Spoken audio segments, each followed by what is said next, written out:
السلام عليكم ورحمة الله وبركاته. حمدا لله. داودyaasha sharafta leh kusoo dhawaada arag damiir. kalandarku wuxuu ka kooban yahay maalin bil sanad sidii ilaahay ugu talgalay tan iyo markii la abuuray ciriga dhulka ilaa maanta. ilaahayga abuuray koonka ayaa sameeyey wuxuu ka duwan yahay midka ay dadka sameeyeen ay ku kordhiyaan maalin saacad ee isdhaxyaacsan. ilaahayna wuxuu inoo sheegay inuu ugu talgalay dayax iyo cadceeda in lagu tiriyo waayaha, wuxuuna kala dhigay tirada xilliyada ay ka bilaabato ilbiriqsi kuna eg sanadka. cadceed waxay caddaysaa qeybaha maalinta ay ka kooban habeen iyo dharaar. habeenku waxaa qarsanto cadceedu waa mugdi, dharaartan waxaa joogta cadceedu waa iftiin. dayaxa cadceed intaan la abuurin ka hor dunidu waxay ahayd mugdi, sidaba haddaba hawada sare mugdi u tahay waxaa garanaya dadka u safra dayax gacmeedka. maadaama mugdiga uu ka horeeyay ilayska, bilowga maalinta wuxuu noqonayaa waqtiga bilaawashada mugdiga waa waqtiga maqribka. nabiga sallallahu alayhi wasallam wuxuu yiri haddii habeenka yimaado dhanka bari, dharaartuna kasii baxdo dhanka galbeed, cadceeduna dhacdo waxaa afurin qofka sooman. ilaan waqtiga loogu talgalay in la soomo ayaa dhammaaday markii cadceedu dhacday. wuxuuna reebay nabiga in la xiriiriyo soonka 2 maalin. macnaha hadda afurka la sugto saqdhex iyadoo cuntada agtaada taala xilliga maqribka waxay la mid tahay adigoo soomay 2 maalin, mana banaano. mana jirto caddeyn iyo calaamad feleg tilmaamaysa in 12 habeenimo ama 6 saac habeenimo in ay tahay saqdhexe. saqdhexana way ku kala duwan yihiin wadamada dunida. maalinta ugu horeysa ramadaanka markii cadceedu dhacdo dadku waxay dugtaan habeenkaasi salaada taraawiixda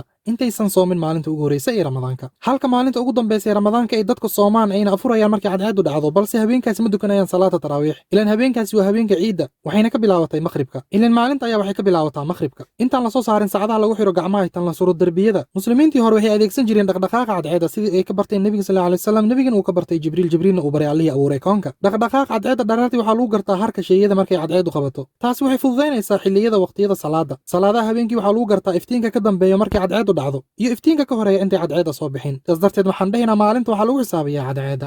dadkuna waxay raadiyaan dhalashada dayaxa cusub markii cadceedu sii dhacday xilliga maqrib, waana waqtiga ay bilaabato maalinta. ilaan bisha oo ka kooban 30 maalin ayaa lagu xisaabiyaa dayaxa. bilaha lagu xisaabiya dayaxan waa 12 tan iyo markii la abuuray ciriga dhulka ka hor intaan la abuurin aabaha dadka ee nebi aadam calayhi salaam ilaa maanta. 12kaas bilood ayaa waxaa ku jirta 4 bilood oo la xurmeeyey ee laba jibaarayo dembiga gardarada iyo dilka. sidaas darteed ayaa ubadka ku abtirsada nebi ismaaciil xilliga quraysh waxay bedeliyeen xilliyada bilaha xurmaysan si ay u dagaalamaan una sameeyaan gardaro, deedna u dhahaan kuma jirin bilaha xurmaysan xiiladaysi dartiis.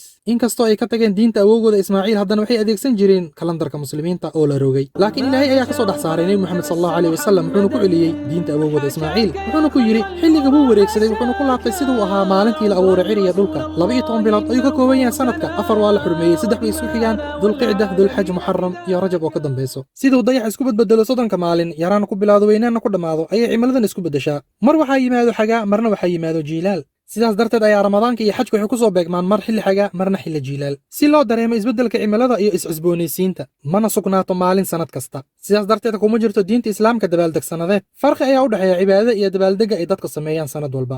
sanad kastan way isbeddeshaa xilliyada bisha. qaaradaan isku xilli maahan. waxaad arkaysaa qof ku soomaya ramadaanka yurubta xilli xagaa, isla ramadaankaasna uu ku soomaya qof kale koonfurta afrika xilli jiilaal. xilliyadana waa labo, sida qur-aanka lagu sheegay xilligii safarka quraysh ay ku aadayeen shaam iyo yemen xilliyada xagaaga iyo jiilaalka. sidoo kalena dowladaha yurubta iyo kuwo kale waxay sanad walba bedelaan saacadaha 2 jeer, xilli xagaa iyo xilli jiilaal. farqiyada u dhexeeya xagaaga iyo jiilaalkan waa kuleelka iyo qabowga iyo kala dheeraanshada muddada dhicidda cadceedda. cadceeddan waxaa lagu xisaabiyaa maalinta sidan soo caddeynay. sida loo dhahaba dharaarta waxay leedahay gelin hore iyo gelin dambe, ayaa sanadka wuxuu leeyahay xagaa iyo jiilaal. sida gelinka horeba uu ka kooban yahay qabow iyo kuleel, ayaa guga ka horeeya xagaa. sida gelinka dambena uu leeyahay qabow iyo kuleel, ayaa deerta ka horeysa jiilaal. sidaas darteed ayuu uga kooban yahay waqtiga ay isbedelaan xilliyada xagaaga iyo jiilaalka 12 bilood tan iyo markii la abuuray ciriga dhul.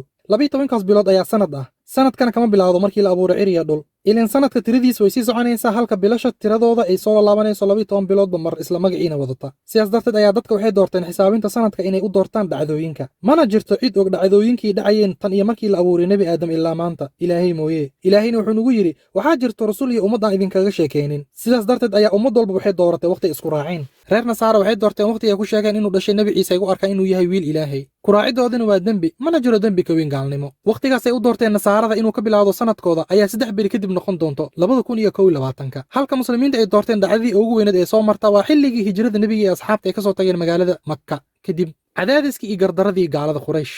waqtiga nebiga ay soo galayeen madiina wuxuu ahaa bisha rabiicul awal mawliidka. waxaa habooneed in la dhaho bisha rabiicul awal inay ka bilaabato sanadka hijrada, halka bisha muxaramna ay noqoto bisha 11aad. ilaan bisha muxaram waxay tahay bisha ugu dambaysa ee 3 bilood ee la xurmeeyey isku xiga ee qur-aanka iyo xadiidta ay sheegeen. balse nebiga sallallahu alayhi wasallam wuxuuna faray inaan ku dayano khulafada raashidiinta uu ka mid yahay Umar bin Khattab oo jideeyey sanadka hijrada uu ka bilaawdo bisha muxaram 17 sano kadib hijradii ay ku yimaadeen madiina. muslimiintu waxay isku raaceen sidaas darteed bisha muxaram inay tahay bisha ugu horeysa ee sanadka hijrada, iyagoo fulinaya amarka amiirka mu'miniinta oo ah khaliifka rasuulka rasuulka sallallahu alayhi wasallam balse sida saxsan bisha mawliid ee bisha rabiicul awwal ayaa ah bishii dhalashada hijrada geerida nabiga sallallahu alayhi wasallam israaca iyo midnimada muslimiinta ayaa ka haboon ka tagida sunno yar kalandarka hijrada wuxuu hadda marayaa 1442 halka kuuriyada waqooyi ee doorteen dhacdada agtooda la weyn waqtiguu dhashay madaxweynahooda oo hadda maraysa 109 sano qura sida iska cadna samaynta ilaahay ayaa ka sugan samaynta dadka dadku waxay sameeyeen sanadka kooban bilal la bedelaya saacadihiisa 2 jeer sanadkii xilli xagaa iyo xilli jiilaal iyo maalin ku jirto bisha Febraayo oo la bedelayo 4 sano kasta mar samaynta Allah abuuray koonka miyaa muhiimsan in la qaato tiisa mise samaynta dadka ay sameeyeen mise waa hayaraac iyo daba orod gumaysi ileen gumaysiga ka hor muslimiintu waxay adeegsan jireen sanadka hijrada waxaad ku arkaysaa kutubta taariikhda iyo sooyaalka muslimiinta dadka hore inay ku qori jireen